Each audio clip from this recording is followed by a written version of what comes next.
ಇವಾಗ ಬಂದ್ಬಿಟ್ಟು main things ಏನಿದೆ, ಇದಕ್ಕೆ ನಾವು ಸಿಮ್ ಕಾರ್ಡ್ ಮೆಮ್ರಿ ಕಾರ್ಡನ್ನು ಎಲ್ಲಿ ಹಾಕಬೇಕು. ಇವಾಗ ನೋಡಿ ಇಲ್ಲಿ ಈ ಪೋರ್ಷನನ್ನು ನಾವು ಕೆಳಗಡೆ ಬಾಗಿಸ್ಬೇಕು ಸ್ಲೋ ಆಗಿ. ಇಲ್ಲಿ ಕ್ಯಾಪ್ ಇದೆ, ಸಿಮ್ ಕಾರ್ಡ್ ಹಾಗೂ ಮೆಮ್ರಿ ಕಾರ್ಡ್ ಹಾಕಲಿಕ್ಕೆ ಕ್ಯಾಪ್ ಇದೆ. ಇದನ್ನು ಓಪನ್ ಮಾಡಿ ನಾವು ಇಲ್ಲಿ ಮೆಮ್ರಿ ಕಾರ್ಡ್ ಹಾಗೂ ಸಿಮ್ ಕಾರ್ಡನ್ನು ಹಾಕಬೇಕು. ಇವಾಗ ನಾವು ಇಲ್ಲಿ ಮೆಮ್ರಿ ಕಾರ್ಡನ್ನು ಹಾಕೋಣ. ಇವಾಗ ನಾವು ಇದಕ್ಕೆ 128 GB ಮೆಮ್ರಿ ಕಾರ್ಡನ್ನು ಹಾಕ್ತಾಯಿದ್ದೀವಿ. ಇದು ಬಂದ್ಬಿಟ್ಟು ಮಿನಿಮಮ್ ಆಗಿ ನಿಮಗೆ 1 ಮಂತಿಂದ 2 ಮಂತ್ವರೆಗೆ ರಿಕಾರ್ಡಿಂಗ್ ಸೇವ್ ಕೆಪಾಸಿಟಿ ಇದೆ ಅಂತ ಹೇಳ್ಬೋದು. 128 GB ಕಂಟಿನ್ಯೂಸ್ ರಿಕಾರ್ಡಿಂಗ್ ಏನೈತಿ 1 ಮಂತಿಂದ 2 ಮಂತ್ವರೆಗೆ ಇದು ಬ್ಯಾಕಪ್ ಇದೆ. ಹಾಗೆ ಓನ್ಲಿ ಮೋಷನ್ ರಿಕಾರ್ಡಿಂಗ್ ಆದರೆ ನಿಮಗೆ ಆಲ್ಮೋಸ್ಟ್ ಆಗಿ 6 ಮಂತ್ವರೆಗೆ ಇದು ರಿಕಾರ್ಡಿಂಗ್ ಇದೆ ಅಂತ ಹೇಳ್ಬೋದು. ಇವಾಗ ನಾವು 128 GB ಮೆಮ್ರಿ ಕಾರ್ಡನ್ನು ನಾವು ಕ್ಯಾಮ್ರಾಕ್ಕೆ ಹಾಕೋಣ. ಇವಾಗ ಮೆಮ್ರಿ ಕಾರ್ಡನ್ನು ಓಪನ್ ಮಾಡಿ ಕ್ಯಾಮ್ರಾಕ್ಕೆ ಹಾಕೋಣ. ಇದು ಬಂದ್ಬಿಟ್ಟು 128 GB ಇದೆ. ನೀವು ಎಷ್ಟು ಬೇಕು ಅಷ್ಟು ಹಾಕ್ಬೋದು. ಅಪ್ ಟು 256 GB ತನಕ ಮೆಮ್ರಿ ಕಾರ್ಡ್ ಸಪೋರ್ಟೆಡ್ ಇದೆ ಸೋಲಾರ್ ಕ್ಯಾಮ್ರಾಕ್ಕೆ.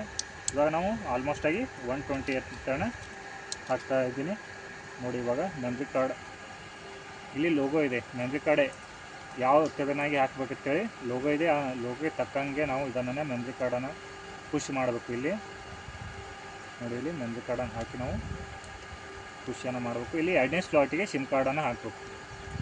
ಇದೆಷ್ಟು ಬಂದ್ಬಿಟ್ಟು ನಾವು ಸಿಮ್ ಕಾರ್ಡ್ ಹಾಗೂ ಮೆಮ್ರಿ ಕಾರ್ಡನ್ನು ಹಾಕಬೇಕು. ನಾವು ಸಿಮ್ ಕಾರ್ಡ್ ಹಾಕಿದಾಗ ಮೊಬೈಲಿಗೆ ಲೈವ್ ಆಗುತ್ತೆ, ಸಿಮ್ ಕಾರ್ಡ್ ಹಾಕದೇ ಇದ್ದಾಗ ಓನ್ಲಿ ಮೆಮ್ರಿ ಕಾರ್ಡಲ್ಲಿ ಸೇವ್ ಆಗುತ್ತೆ. ಇವಾಗ ನಾವು ಮೆಮ್ರಿ ಕಾರ್ಡನ್ನು ಹಾಕಿವು. ಇವಾಗ ಬಂದ್ಬಿಟ್ಟು ನಾವು ಸೋಲಾರ್ ಪ್ಯಾನಲನ್ನು ಎಲ್ಲಿ ಕನೆಕ್ಷನ್ ಮಾಡಬೇಕು.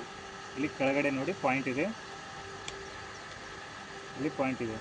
ಇದನ್ನು ನಾವು ಓಪನ್ ಮಾಡಿ ಇಲ್ಲಿ ಫಸ್ಟಿಗೆ ಹೊಸ ಕ್ಯಾಮ್ರಾ ಇದ್ದಾಗ ಲಾಕ್ ಇದೆ, ಇದನ್ನು ಸ್ಟಿಕ್ಕರಿಂಗನ್ನು ಓಪನ್ ಮಾಡಬೇಕು. ನಾವು ಲಾಕ್ ಸ್ಟಿಕ್ಕರನ್ನು ಓಪನ್ ಮಾಡಿ ನೋಡಿ, ಇಲ್ಲಿ ಸಿ ಪಿನ್ ಇದೆ, ಹಾಗೆ ಆನ್ ಆಫ್ ಬಟನ್ ಇದೆ. ಇವಾಗ ನಾವು ಕ್ಯಾಮ್ರಾನ ಫಸ್ಟಿಗೆ ಆನ್ ಮಾಡೋಣ.